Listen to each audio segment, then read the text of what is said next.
East Germany was in a sports-crazed frenzy.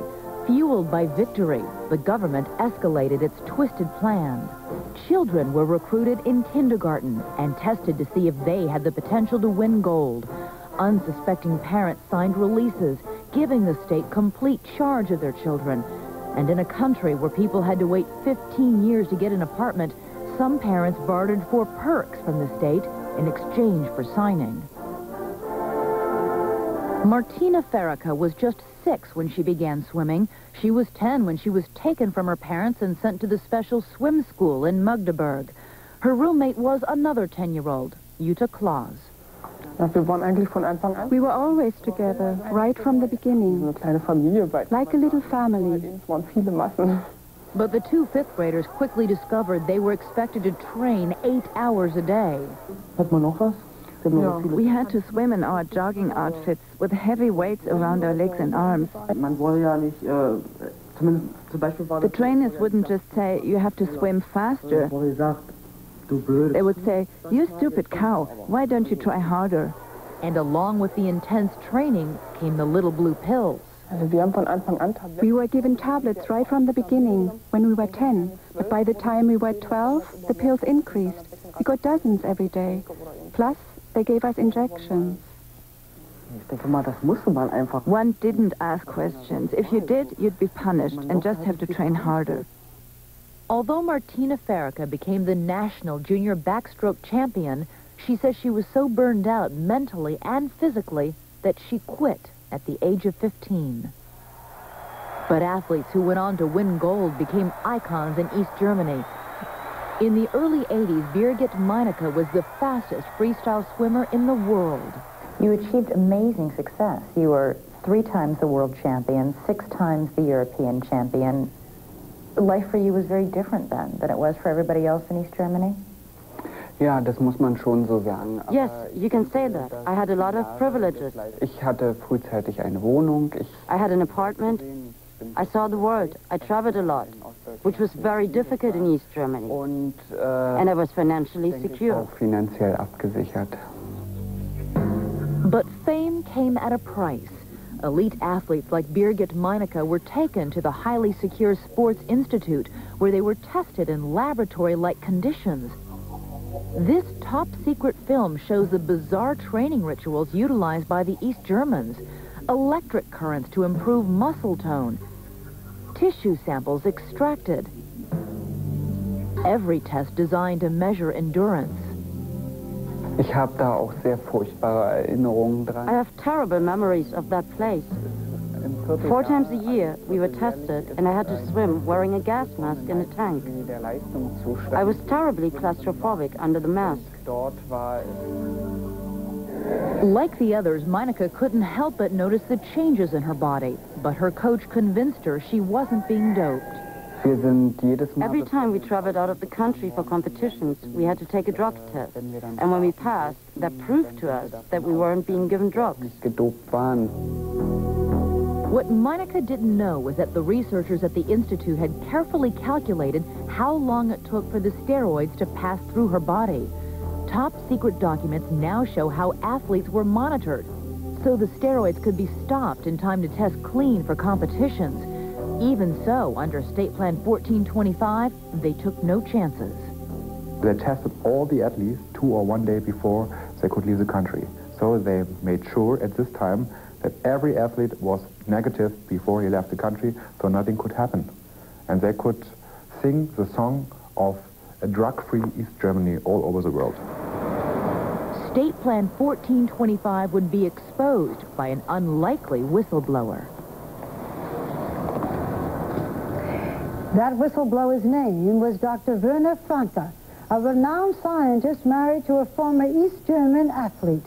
And that was one of the reasons he became obsessed with uncovering the truth. But how did he do it? And how far did he have to go?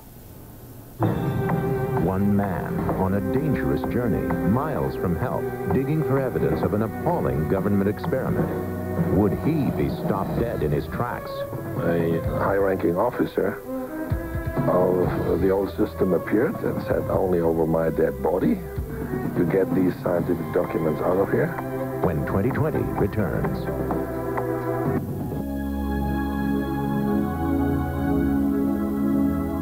2020 continues. East German officials probably thought their sick experiment would remain hidden from the world forever.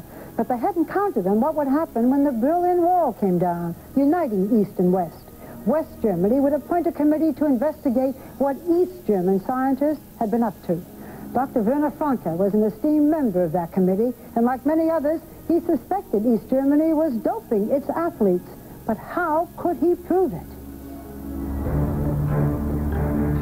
It was 1990, just months after the Berlin Wall fell, when Dr. Werner Franke headed into the heart of what had once been communist East Germany.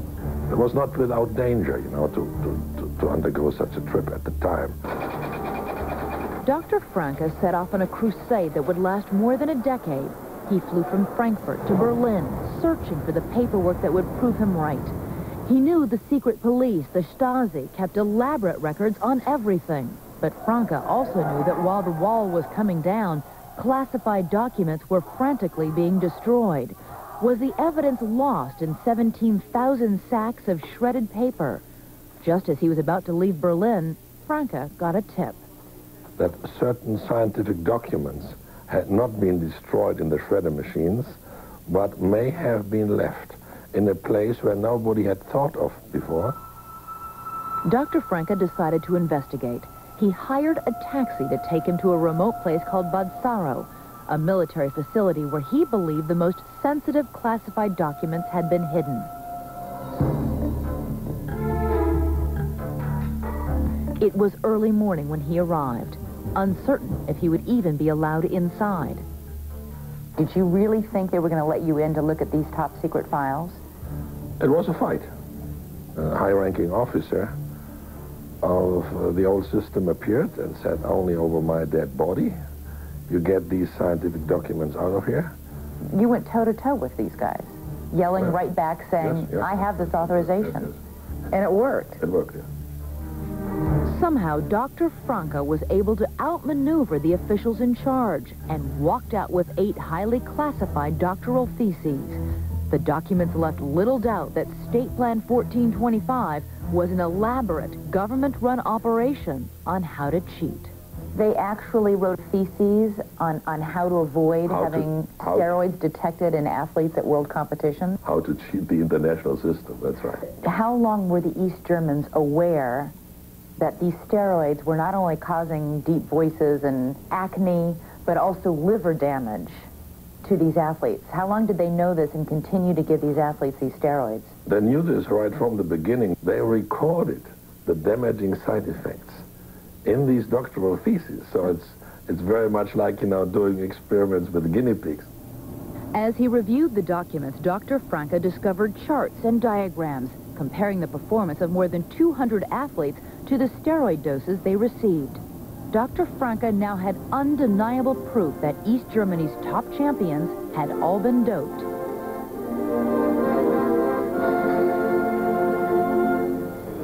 The trials finally began in 1998. Team doctors and swimming coaches from the elite swim clubs accused of giving steroids to teenage female swimmers without informing them or their parents. Among those charged, Coach Rolf Glaser, who made headlines at the '76 Olympics when questioned about his athletes' deep voices. We're here to swim, he said, not sing. Ich denke schon, dass Herr Glaser I think to me, Mr. Glaser was like a surrogate father. I spent more time with him than with my own parents.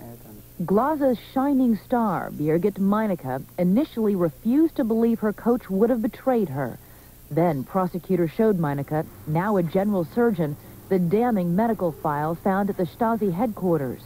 She quickly agreed to testify. You must have felt very betrayed to find out that this was done to you. Als Klägerin kann ich ja wieder nur dazu. What they did to us was carried out in an unconscionable manner. I blamed the steroids for my deep voice and for my liver tumor. I'm afraid of what my health will be like in 10 or 15 years. Dr. Dorit Rosla was one of the first doctors to be convicted. Now, when you look back, what do you think is your role in this? When I stood in front of the mirror, I got dizzy. I broke out in a sweat, and the questions kept coming.